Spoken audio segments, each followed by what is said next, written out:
Good morning, students. Welcome you all to my YouTube channel PEC Academy Kurukshetra. My dear students, today I am here to discuss along with you the most important topic, and this topic I have taken from class 9th chapter 10th flotation. बहुत ही important topic है and the topic is बायोंट force और buoyancy. बायोंट force क्या है, buoyancy को हमें समझाएं। The topic is बायोंट force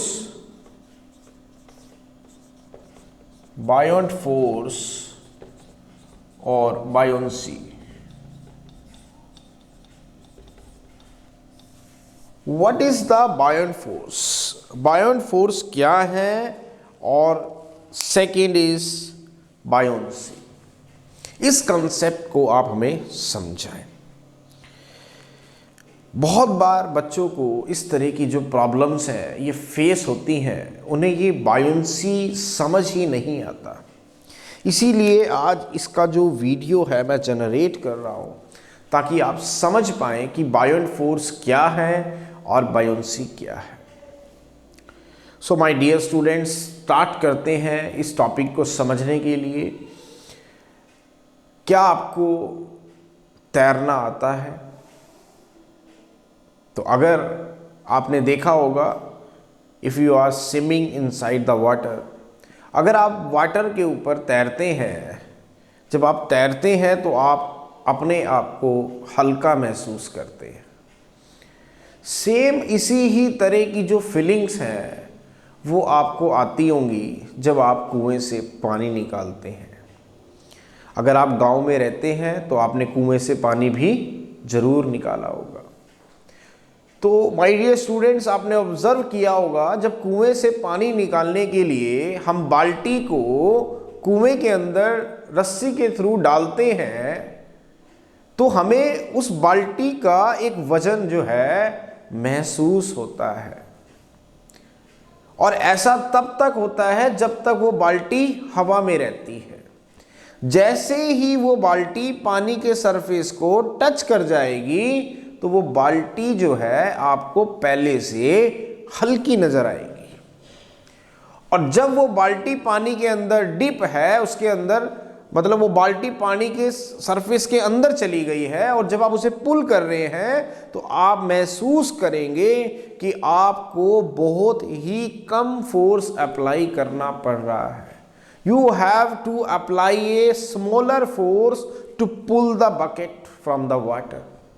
और ऐसा तब तक होगा जब तक वो बकेट, वो वाटर की बाल्टी वाटर की सरफेस को छोड़ नहीं देती।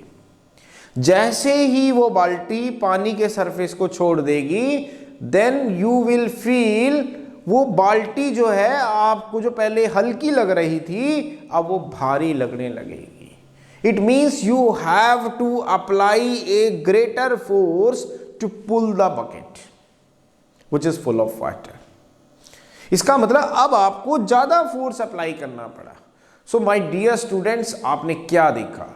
जब वो बाल्टी पानी के अंदर थी तो उसको पुल करने के लिए आपको कम फोर्स अप्लाई करना पड़ रहा था, और जब वो बाल्टी पानी से बाहर आ गई तो आपको ज़्यादा फोर्स अप्लाई करना पड़ रहा है। इसका मतलब क्या है? इसका मतलब है कि जब वो बाल्टी पानी के अंदर थी तो जो वाटर मॉलिक्यूल्स हैं वो उस बकेट के ऊपर, उस ऑब्जेक्ट के ऊपर अपवर्ड डायरेक्शन में एक फोर्स अप्लाई कर रहे थे, और वो कहीं ना कहीं आपकी हेल्प कर रहे थे बकेट को पुल करने में, क्योंकि बकेट को वाटर की जो बाल्टी है उसे खींचने के लिए आप अपवर्ड डायरेक्शन में एक फोर्स अप्लाई कर रहे हैं, और नीचे के जो वाटर मॉलिक्यूल्स हैं it will also act the upward thrust on the bucket. तो वो बाल्टी आपको हल्की नजर आ रही है। जैसे ही वो बाल्टी पानी के सरफेस से बाहर चली गई तो कोई भी वाटर का मॉलिक्यूल्स नहीं बचा अब उस ऑब्जेक्ट को अपवर्ड फोर्स लगाने के लिए, तो इसलिए वो बाल्टी आपको भारी लगने लगी। तो this upward force which is to be applied by the water molecules on the surface of the object, that is called buoyant force. The upward thrust or upward force acting by the water molecules on the surface of the object is called buoyant force and this concept is called buoyancy. चलिए एक experiment और करते हैं और आप इसे घर पर भी कर सकते हैं ताकि हमें बायोंट फोर्स बहुत अच्छे से समझ में आ जाए। तो एक्सपेरिमेंट क्या है, सबसे पहले आप एक रिजिड स्पॉट लेंगे। This is the rigid spot, this is the rigid spot. यहां पे आपने सुना होगा रबड़ बैंड के बारे में। आप रबड़ बैंड को ले, दो रबड़ बैंड ले, उनको काट ले तो दो रबड़ बैंड बिल्कुल सीधे हो जाएंगे। और आपको पता है ये रबड़ बैंड की प्रॉपर्टी होती है, जब आप उसके ऊपर एक फोर्स अप्लाई करते हैं तो जो रबड़ बैंड है वो स्ट्रेस्ड हो जाता है। तो मैं यहाँ पे दो सेम मटेरियल के रबड़ बैंड ले रहा हूँ। दिस इज द फर्स्ट रबड़ band and this is the second रबड़ बैंड और दोनों की जो लेंथ है वो है, मान लेते हैं 10 सेंटीमीटर। अब मैं दोनों के ऊपर ही वेट अटैच करूंगा। ये वेट मैंने इसके ऊपर अटैच कर दिया से 100 ग्राम का। सेम आइडेंटिकल वेट मैं इसके ऊपर भी अटैच करूंगा से 100 ग्राम का। तो अब आपको पता है जब हम 100 ग्राम का वेट इसके ऊपर अटैच कर रहे हैं तो क्या हो रहा है, ये रबड़ बैंड स्ट्रेच्ड हो रही है।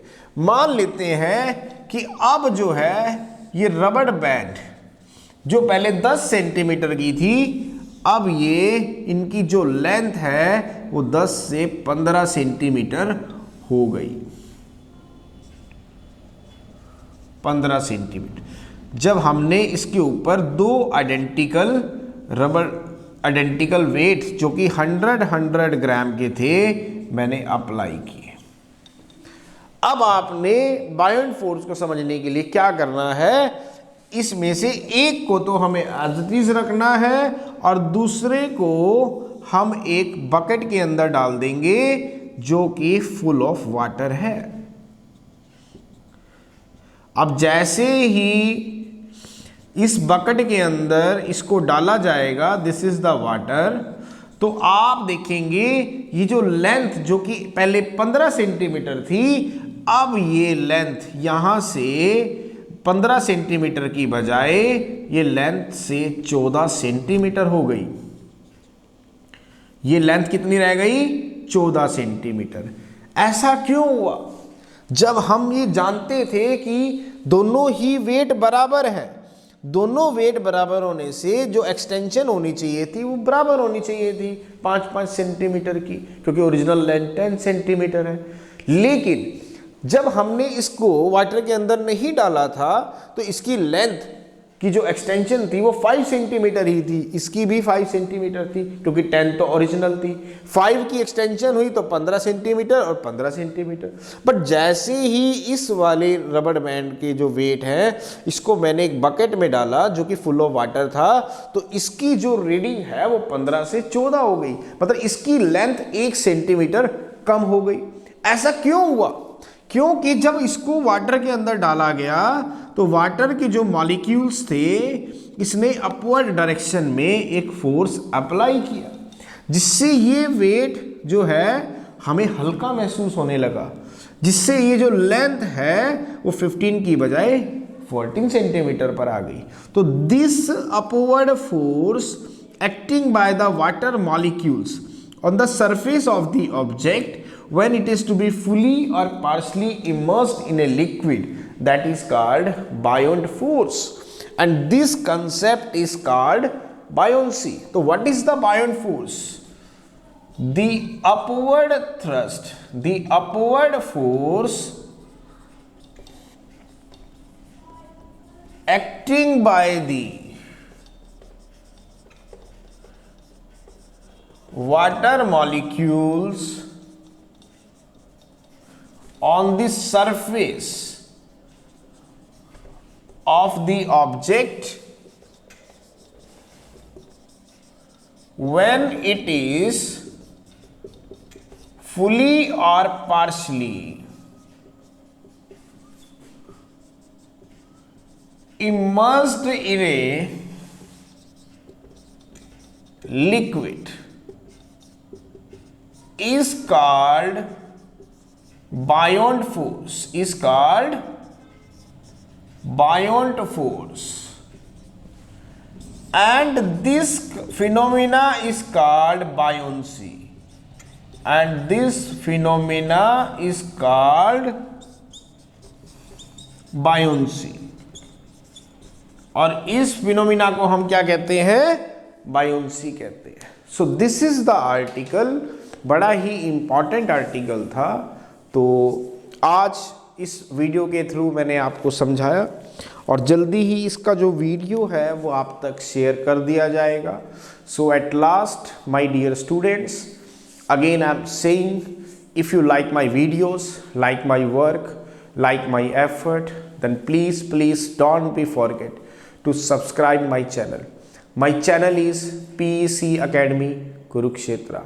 तो अंत में मेरे प्यारे विद्यार्थियों, अगर आपको मेरा काम पसंद आ रहा हो, मेरे वीडियोस, मेरा चैनल, मेरा एफर्ट अगर आपकी प्रॉब्लम को सॉर्ट आउट करने में आपकी हेल्प कर रहा हो, तो प्लीज़ मेरे चैनल को सब्सक्राइब जरूर करें। My channel is PEC Academy Kurukshetra. धन्यवाद। जय श्री कृष्णा, जय गुरु जी।